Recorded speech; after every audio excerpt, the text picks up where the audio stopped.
So, Heavy Music Hall of Fame.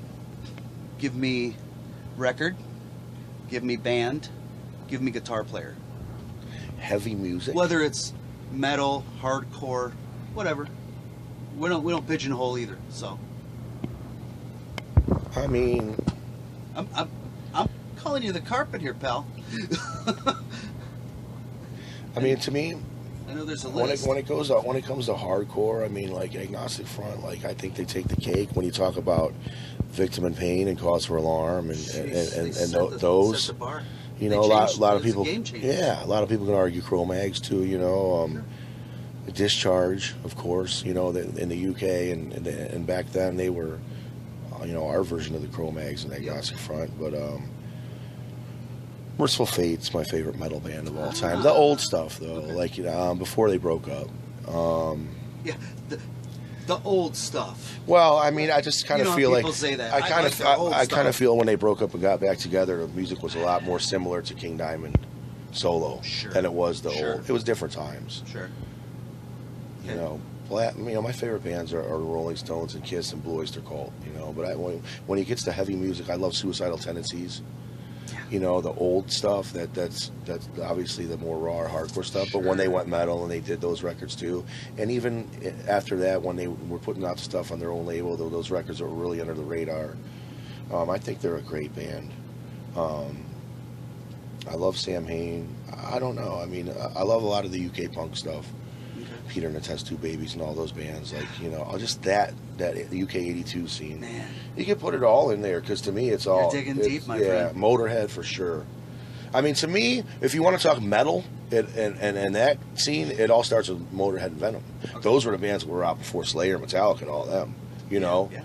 Obviously, you had Black Sabbath and UFO and Deep Purple and all those bands. It kicked it up a notch. Yeah, I mean, the gateway from that to thrash is definitely Motorhead and Venom. Sure.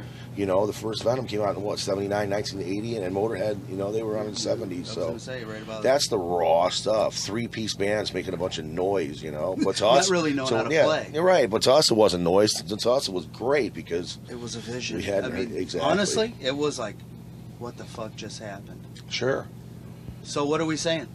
Venom and Motorhead. Venom and Motorhead. Okay. There you go. Venom's very underrated. Maybe not underrated by people who are into black metal and things like that, but like for what they did, and they don't get the credit for. You know, they're not a household name. No, they're not. They're not. It's not like the Big Four and all that stuff. You know, but all those bands will tell you that they worship Venom. I guarantee that, and they were listening to Venom before their bands hit the scene. No, so. Okay, so record. I don't know, man. I know I'm making this too hard. Yeah, it is. I mean, because as somebody who loves music like you do, it is tough, man. Where do you start? I don't know. You're asking me that's what the greatest hard record is of all time. Agnostic Front, Victim in Pain is an untouchable record to me. When you're talking about hardcore and punk rock and things like that. Okay. That's cool. It is. I mean, you can talk about Rain and Blood with Slayer too, obviously, you know. Yeah, absolutely. And okay, so guitar player. I love Buck Dharma from Blue Oyster Cult. He's very underrated. He's an amazing guitar player. I'm a huge Leonard Skinner and Blackfoot fan, so I love Ricky Medlock. I think he's great. I'm glad he's back in Leonard Skinner, even though he was the drummer the first time around. And he's a reason I play a Gibson Explorer. He's a really nice guy. I got to meet him a couple of times. He actually lives down in Florida too. I think Page is awesome. Jimi Hendrix, I think, was probably the best. Man, you can argue that he's the best, but like, I guess I did open. Yeah, I apologize. I guess I really did open a can of fucking worms. No, I mean here. Page and Hendrix, when it comes to stuff like that, they're amazing. And Iommi's God, you know. But for me, my personal guys are like Freely, you know, even though he didn't really. He's just a sloppy Jimmy Page, I guess, but he was living. He gets no love. No, he's pretty innovative. You know, nowadays I don't know so much, but definitely Buck Dharma. Okay. And from Blue Oyster Cult and Ricky Medlock, who's in Skinner now. So. Last one. If Hatebreed were a sexual position, what would it be? Man, it'd have to be something gnarly with the name Hatebreed. The girl would have to get pregnant with it since it has breed in it. Oh, fair enough. Yeah. Right. And she'd have to get beat up, too. I don't know, man. I feel like I should be going to the Bronx. I don't know, man. It's got to be bloody. So it's kind of like a snuff film. I mean, I essentially, guess, man. but I mean, she still gets pregnant.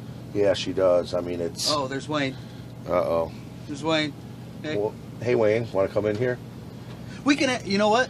Actually, we can ask Wayne that same last question. You're screwed. Oh no, I'm not good with these things. You got us all?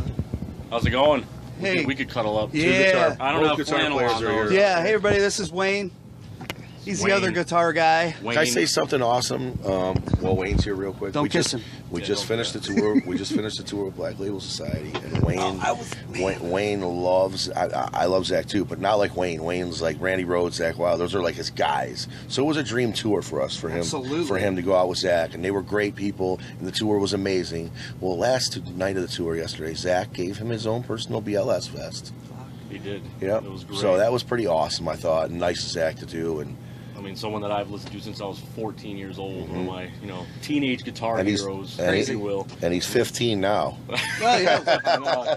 good. I aged really bad. Yeah. He just shaved. He just got done shaving. But that was really nice of Zach. and Yeah, really awesome. I actually I saw that on your Instagram, Okay, yeah.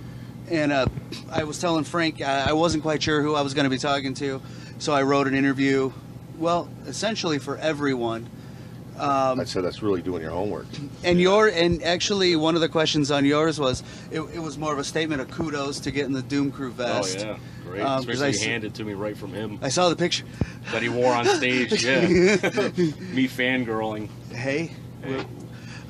So, actually, last question that Oh, man.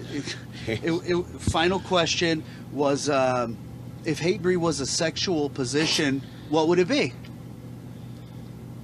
And I'm just curious to see if your answer is close to the sickening thing that Frank said, because Oh, no, it took us right into the the Bronx in the slums. Sexual position. Just hard and fast. Any position. That's it. Now, see, I got a little That's crazier. it. I said the girl Yeah. has to get pregnant because it has breed in the name, and it's Hatebreed, so she's got to be getting beat, and there has to be blood. Hatebreed. I mean, So yeah, we Well, kind it of. starts out with my hard and fast, and then goes to Frank's answer. Oh How's shit! that? So it's no Frank 3-gun. It's Frank Sloppy Seconds. Yeah, that's what we got to Beat do. that here. ass. I can't follow this guy anyway. It's a floor. I got nothing. So that being said, for Wayne and Frank, this is Cooper. Cheers.